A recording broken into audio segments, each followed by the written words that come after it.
Later. All right. Game 2. Off and running. Very nice.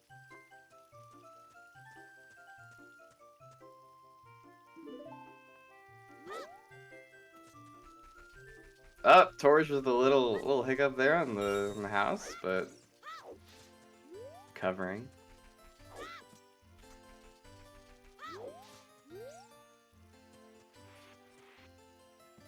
We'll see. I wonder if there's even going to be a match in this series. Excuse me. Where Torje actually like gives Chromie a chance, right? Like opens a window for Chromie to make something happen, right? Like, will Torje actually stumble? You know, will they have issues with collapse? Will they have issues with wrong warp? Because if they record 16, 17-minute races, you know, no disrespect to Chromie, but that's just a little bit outside their zone in terms of runs, in terms of, you know, PB potential. So I just wonder if we do see Torje stumble and we see Chromie take that opportunity to make this a really interesting series. Yeah, you know, I mean, it's sort of similar to what we were saying with the Race versus Baker. You know, to see a David v Goliath moment is always entertaining, regardless of the context. I guess as long as the context isn't good fun. You know, so I think it would be interesting to see at least one race go to Chromie's favor. Although I don't know if Torje is going to allow that. I think Torje, like I said earlier, this might be a meme, it might not be a meme. I think Torje really wants to play Marvel Rivals. So we're going to see what Torje does. You know, see if Torje really just wants to make quick work here, or if you know, Torje is just here to play the game and chill out and vibe. Yeah. This is actually a best of 5, this last one, so it does give Chromie an extra opportunity that they might not have had in previous rounds of the tournament. I was watching Torje's feed very closely. They missed the they had issues getting up onto the ledge for the red rupee, but backed it up. That can, you know, if Torje ran into an issue with time of day, that would be huge, but avoiding that here. Yeah, that's true. Luckily getting a first try backup. It's going to be interesting also to watch Chromie. Do West Escape.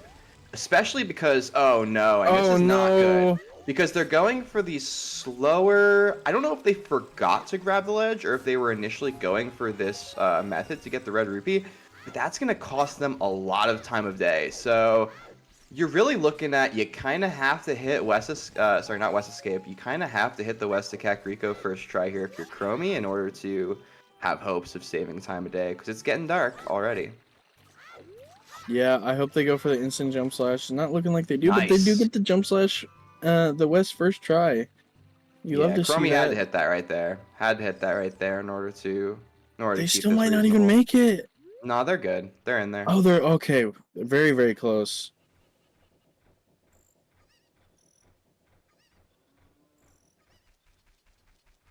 Thankfully able to get that West there with the first try. Yeah, that was clutch, for sure. Torje is cruising, though. Torje is already on the last 3 Cuckos. It's tough. I mean, so far, you know, no mistakes from Torje. He came in here, not exact, like, I don't know. Torje is usually a pretty laid-back guy, but he came in here and was, like, so, like, amped and ready to go for this series, and started his timer preemptively, like, fired up and ready to go, and we're seeing that in the execution so far. A lot of focus, clearly, here. Yeah, I think something that happens a lot with Torje, I guess, I mean, Torje and Baker, I guess, because this is sort of where I'm going with this, is that when either of them are playing the game, both of them are playing the game. So, you know, I feel like Torje is really trying to make up for, I guess, in the event that, you know, good old Buddy Baker getting knocked out to some unfortunate circumstances. You know, maybe Torch is looking for some vengeance on that. Chromie dropping the Yeah, it was a Coco. good save. That was a good Yeah, save by Chromie, actually. really good. Super sketchy, but somehow making it work. That I mean, I wouldn't even have thought of that. So that's godlike. Yeah, the You love to Coco's see gonna it. be behind the well a little bit, but it's better than, you know, dropping down there, because then you're losing so much time. Bonk for good luck. Yeah, I mean that's the thing, Phoenix. Because if you would have put money on that, you would have been down money, which is Yeah. crazy. I mean, the initial predictions for the top four, just based off of how the runs were going from the start, was going to be like Torj, Baker, Habel, Darker. And then we saw an upset from Zeru against Habel, and then another upset from Chromie versus. Who did they upset initially? I'm sorry, I Chromie forgot. beat Darker and then Baker. Yeah, that's right. So, I mean, just Chromie earning the title of upsetter this tournament. I mean, really just so far, nothing has gone as expected, and I kind of love that.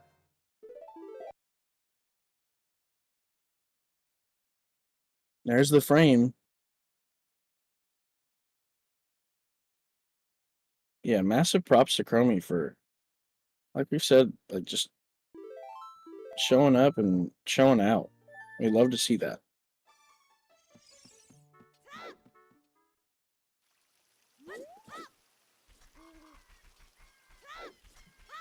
But yeah, I guess more to my point, regardless of it, other than just like, you know, two friends playing the game to, you know, compete against each other. Um, you know, I think whenever the two of them, Torj and Baker, I mean, are playing this game together, they get really competitive with just like, you know, trying to like push something together for the fun of it. So, you Right. know, I feel like that's causing Torch to be a little bit more fired up. Same thing, you know, with Baker. Baker doing a lot of runs recently. Um, you know, trying to push down the time and go for a really fast time on VC. So Yeah, I mean, it's always more fun when there's a lot of competition, you know? I mean, I think mhm. about Defeat Ganon in its prime, and it Wow, was clutch such an team boost. exciting it was such an exciting time to run the game because you really had so many people at all levels of skill playing Defeat Ganon. And Mm. you didn't have to search for people to compete against because just up and down the leaderboard there was consistency in terms of the activity, and so it was just such a you know, just that whole leaderboard was such a battleground for the longest time.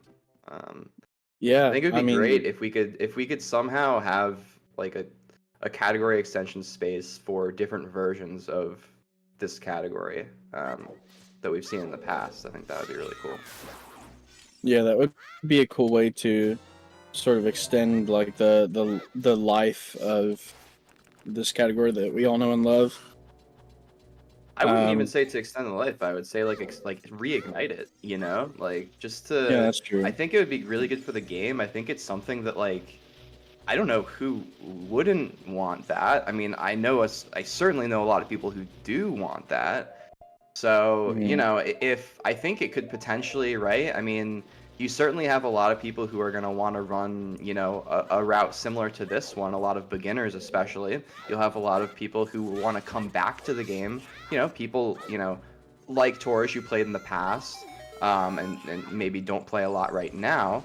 And then, you know, I think giving options, maybe tabs in that category extension, it's just, it feels like more freedom. And, um, I don't know. I'm obviously biased because I have a huge history with Defeat Ganon as a category, and it's honestly one of, you know, obviously like it's sort of the category that I've mained, so I'm biased, but I think it'd be really cool.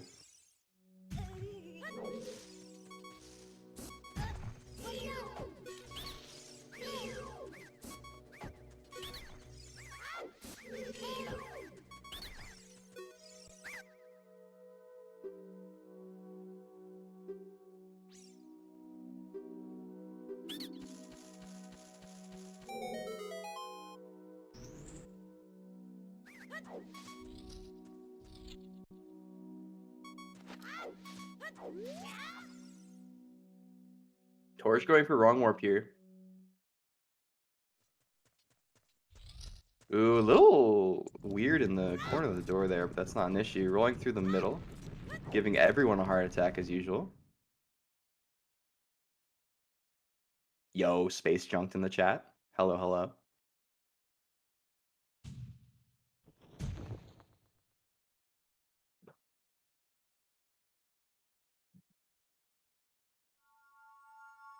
I just got word that my commentary partner's internet died. So I'll be solo with you guys for a little bit. Hope nobody minds that. But yeah, so anyways, if you're just joining us, this is the finals. It is a best of 5. The matchup is Torje, who is the 1 seed in this tournament. Went 2-1 in the group stage and posted really, really good times in each race. And a fun fact about this tournament, which I believe is true, is I think the only person to beat Torje in a head-to-head so far this tournament was Chromie, who now faces them in the finals. Chromie, the 7 seed, really overcoming all odds in this tournament, beating the 2 seed Darker in the first round and the 3 seed Faker in the semis. But Torje proving to be a handful in this finals. Hitting Instaclip seemingly with ease. And we saw in the first race, Torje posted a 16-19, which just seems to be a little bit outside of what Chromie can put up here. So, you know, Torje just playing really, really well in these finals, not giving Chromie any room to really to come back, as Chromie unfortunately going into the blue warp there and making this race unfortunately even more out of reach. Any backup commentators? Oh, it looks like Oh, no. My internet is back now, so Oh, yeah, I don't know. Can we get this guy out of here? No, I'm just kidding. He's out of here. That's Thanks funny. for, shout out to Pripsy for being on standby as a backup commentator. I mean, but welcome back. I'm here Cypress. too, so That's true. We need you on the restream though, Dan. yeah, I'm definitely gonna mute. Nah, I'm just kidding. Nah, but it's no, good. it's I'm sorry about that. My Nah, you're internet good. decided You're to die itself. So, yeah, no, we're good. We're chilling. What happened with Torje? Torje just continuing to play super well. Torje hit Instaclip. It's really the same story. Chromie unfortunately failing wrong warp. So it's looking similar to game 1. Although Chromie with a little bit of a larger mistake this race that really is going to cost them, I think. Yeah, it really seems unfortunate because, you know, once you're already down, you know, having something like that happen is extremely unfortunate and not great for the mental game part of this.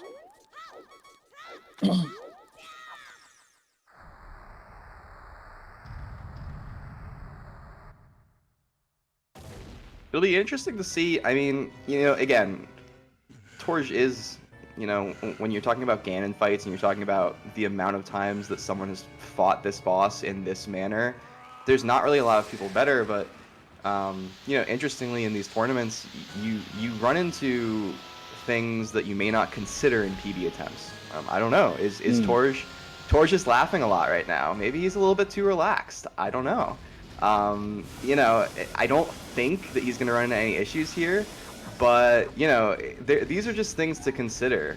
Being, you know, up a lot in this race, Chromie just now getting into Ganon's tower, going to attempt Void Warp,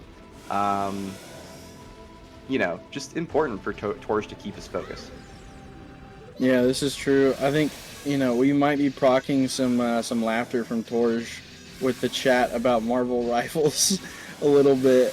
So I think we might be doing it to him unintentionally. So but I mean, yeah, so far Torje getting the backflip on Ganon just like showing just really consistent gameplay on, I mean, the fight, like the Ganon fight in general. You know, you love to see it.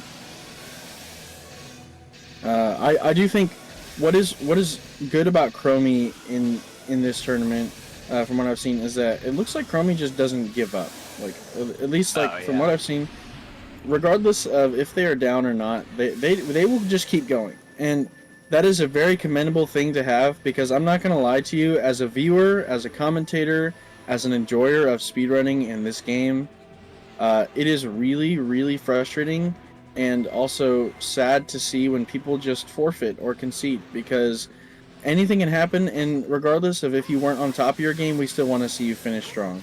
Unfortunately, Chromie hessing into Zelda, not getting the angle change to fix it. They might just... Are they jumping? Yeah, it looks like they're going to jump to reset it. Wow, 15:58 from Torje, the fastest run of the tournament. Yeah, That's definitely actually... worth pointing that out. 15:58. I believe the record for this rule set is what, 15:19, right? I believe that's the 18:07 equivalent. Am I Yeah, that would wrong? be... Yeah, that would be Can we the... get some confirmation? I think it's 15:19 is like the time to beat. Is my mic doing the thing again? No, I don't think so.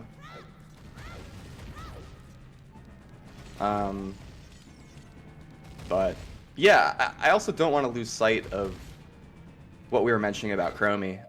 Chromie's been in some really intense matches, pretty much beaten everyone in this tournament. You know, I think did Chromie go 3-0 in the group stage? I believe they did. I think they had the best record in the group stage. Like, they found a way to win, right? And that's been sort of the that's been the mindset of Chromie in this tournament, just finding a way to win, you know, getting the 7 seed, but purely because it was based on average times. If this was based on wins and losses in the group stage, Chromie would be a much, much higher seed.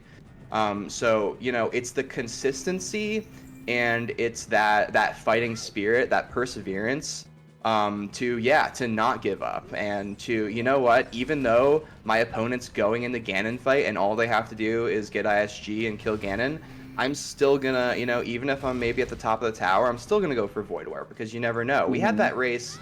What was that race in the group stage? Was it Habil and Zeru or Chromie and Zeru, where we had 2 Ganon deaths in the same race? You know, it's things like that where, you know, that make you realize that it's so important to just keep going no matter what. Yeah, no, I think it's really important to have, like you said, that fighting spirit just to continue, because I mean, one of the worst parts of competing in any tournament really, but like especially in a speedrun tournament where it's all just like we're doing this for fun, to showcase the beautiful game that we all love, and you know, people sort of just concede based off of opponent. Sometimes, you know, I've seen it happen, where it's like, oh, you know, I'm racing against Torje, or I'm racing against Baker, or, you know, whoever it might be, and it's like, well, I have no chance of winning, so it doesn't matter what I do. Like, that is always like the most unfortunate thing to see/hear, because, you know, anything could really happen. And as much as, you know, some people hold, you know, Torje and other players to a really high standard because of their like known capability, you know, you also don't know what can happen, and these people are also human, as sometimes it might not seem, with their inhuman capabilities of extreme consistency and sometimes godlike use of strategy. So you know, everybody participating in this has always got a chance. They just have to have the right mindset, the right outlook, and you know, Chromie so far showing that they have a really good mindset when it comes to just finishing, and showing that, like, you know, as long as I play to my strengths, you know, I just have to hope for me to do my best, and whatever happens happens. And they have done that all the way up to this point, and still to this point.